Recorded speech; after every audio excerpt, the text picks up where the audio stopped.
This is part 8 of the series, Transactions, Locking and Isolation Levels in SQL Server, including the NOLOCK habit that quietly corrupts real reports, a fix so common it's almost a reflex, and one that trades a performance problem for a correctness problem that's genuinely far harder to notice.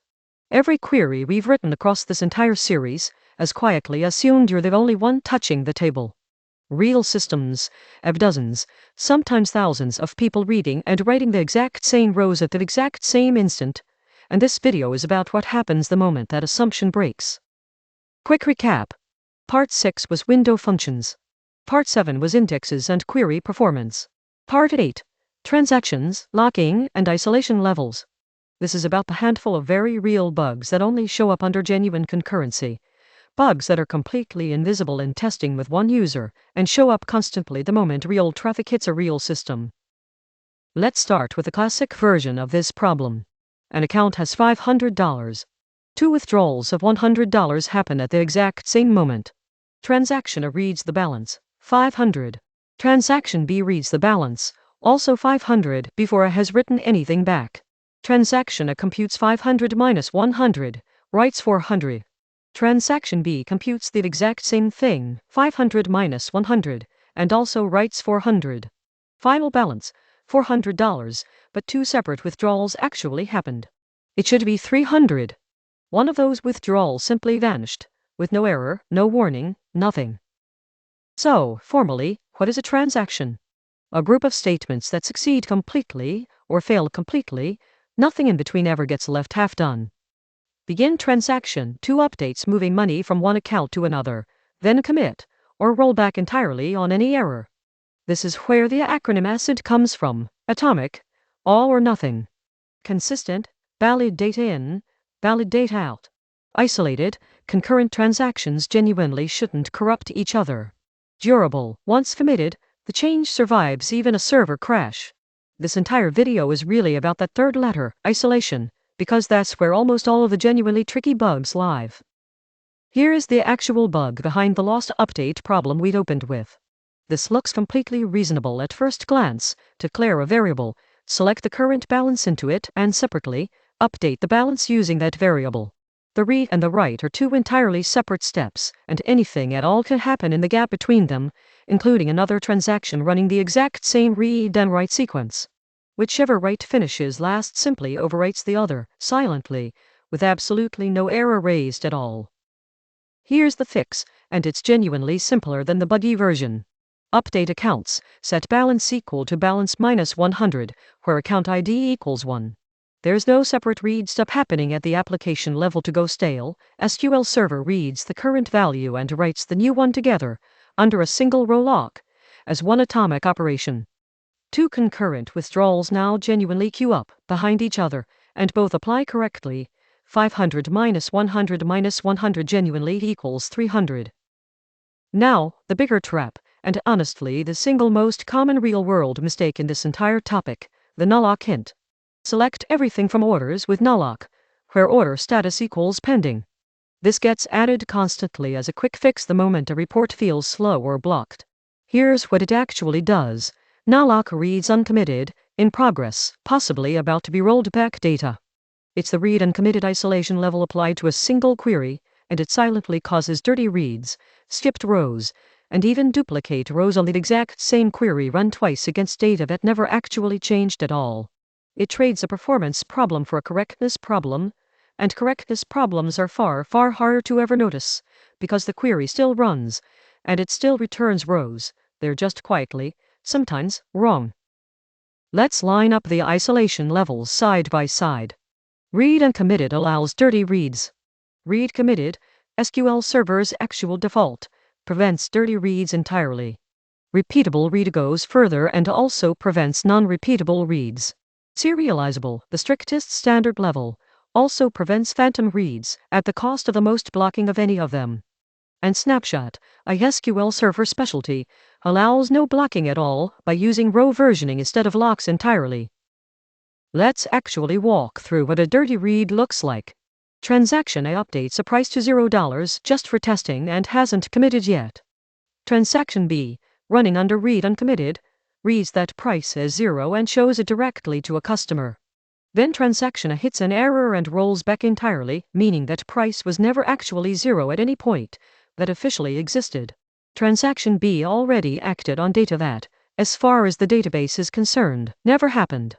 Read committed or higher prevents this completely.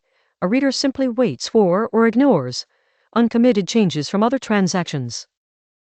Non-repeatable reads are a related but distinct problem. Transaction A reads an inventory count of 50 units. Transaction B updates that same inventory count to 30 and commits. Transaction A then reads the exact same row again, within the very same transaction, and now sees 30 instead of 50. 2 reads, 1 transaction, the same row, 2 completely different values.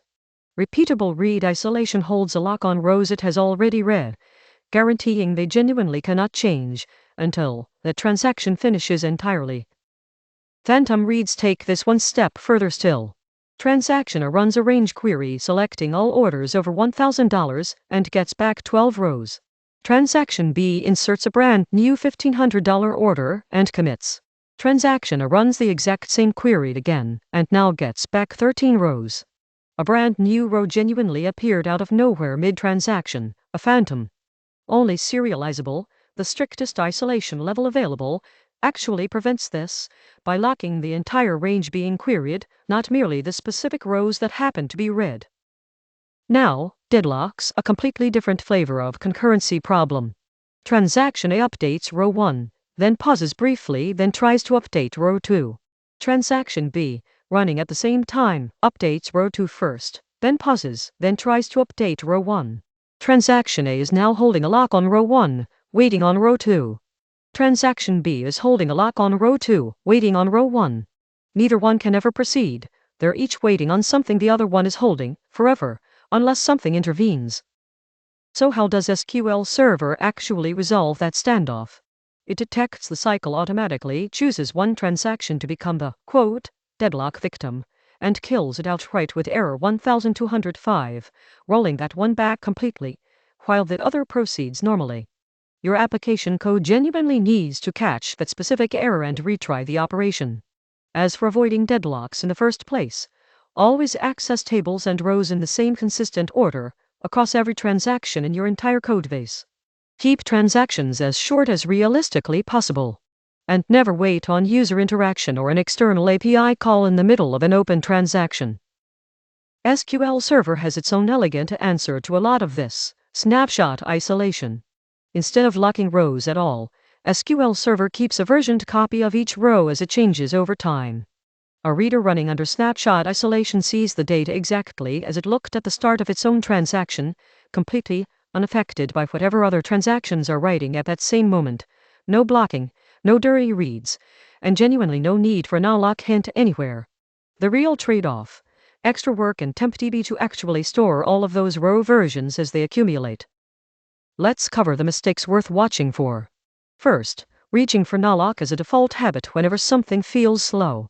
It fixes blocking by introducing dirty reads, skipped rows, and duplicate rows, a correctness bug quietly traded for a speed win. Second, leaving transactions open far too long. A transaction sitting there waiting on an external API call or on user input holds every one of its locks the entire time, blocking everyone else who needs those same rows.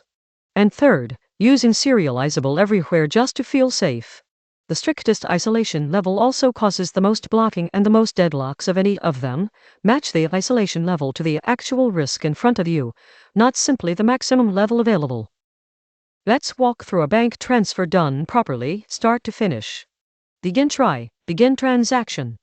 Update the sender's balance down by 100, but only where the balance is actually at least 100 to begin with. If 0 rows got updated, throw an explicit insufficient funds error immediately. Otherwise, update the receiver's balance up by that same 100. Commit the transaction.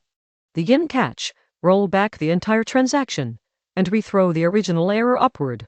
This is genuinely the shape of correct, safe financial logic, atomic, checked, and fully reversible the instant anything at all goes wrong. So here's the takeaway.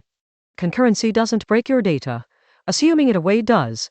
And that single mental shift is really what this entire video has been about. Transactions, the correct isolation level for the job, and careful, consistent lock ordering are how you close that gap in your own applications. Make writes atomic instead of a separate read followed by a write. Treat NOLOCK as a genuine correctness risk, not a free performance win you get for nothing. And keep every transaction as short as the actual business logic honestly allows. Next up in this series, stored procedures, views, and functions for packaging SQL logic so it can genuinely be reused instead of copy-pasted everywhere. Thanks for watching.